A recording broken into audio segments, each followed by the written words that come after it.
devenu encreur? Donc est-ce que c'est un choix? Qu'est-ce qui t'a tiré au pied dans ce métier? Et tes influences et les artistes qui t'ont donné envie de faire ce métier. D'accord.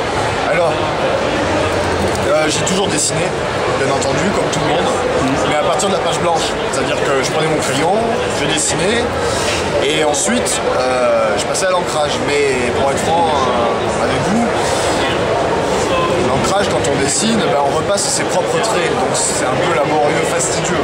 D'accord. Et je le bâclais. Je pense que je dessinais pas trop mal en tout cas, et j'ai montré mes dessins à certaines personnes qui m'ont dit bah, tu dessines bien, mais le résultat final c'est un peu pourri quoi, parce que c'est mal ancré et c'est vraiment dommage.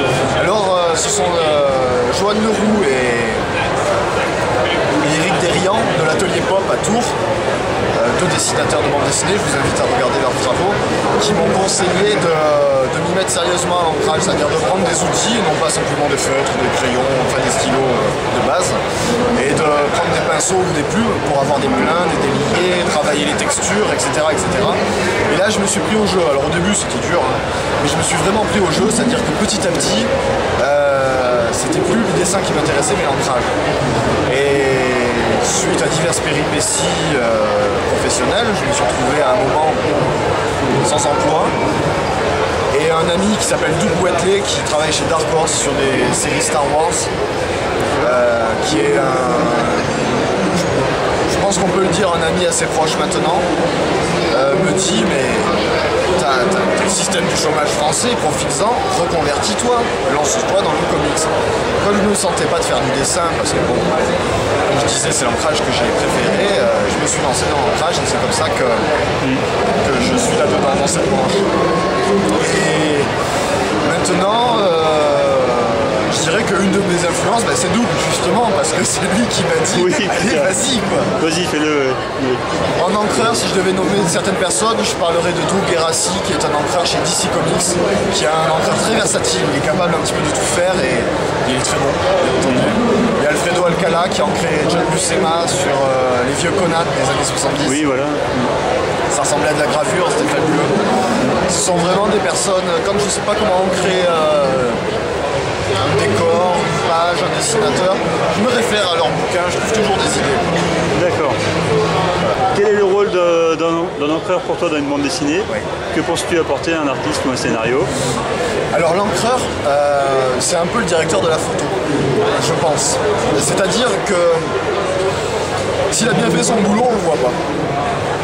C'est le bonhomme qui va rendre les scènes dramatiques encore plus dramatiques.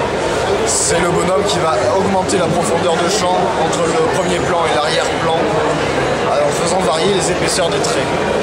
Donc je m'explique. Si on encre de façon fine l'arrière-plan et de façon épaisse le premier plan va encore plus paraître en avant.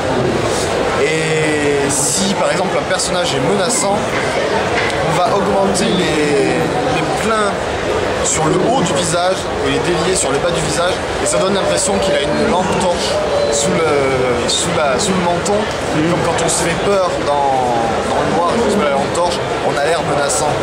Mais ça c'est juste en faisant varier l'épaisseur du trait, je peux accentuer ces ambiances-là. D'accord. Enfin, l'encreur peut le faire. Ensuite, ça se voit pas, parce que c'est naturel, parce qu'on lit la BD, voilà, et ça ne saute pas aux yeux, c'est tant mieux. C'est tout bénef. C'est tout bénef. Voilà. Tout à fait. Et donc la dernière question, quelle est ta part d'encre dans une série? C'est de sublimer le style du dessinateur ou d'y apporter ta touche personnelle? Alors, encore une fois, ça dépend. Parce que il y a des dessinateurs qui sont très directifs. Parfois même, il y en a qui peuvent être un petit peu embêtants, c'est-à-dire qu'il faut ancrer exactement comme le crayonné. Ouais. Donc on repasse du trait. C'est pas dramatique, avec toujours cette notion de plein et de délié où on peut apporter de la profondeur, du volume. Sinon, il y a également des dessinateurs qui, à la limite, me font des petits zigzags sur l'arrière de la case, et c'est comme s'ils me marquaient arbre en toutes lettres. D'accord. Bon, je fais les feuillages, et là c'est intéressant, on fait sa texture, on se fait plaisir. D'accord. se fait plaisir et en même temps, quand on a un délai court, parfois c'est bien de repasser des traits. C'est encore la question entre le franco-belge et le comics.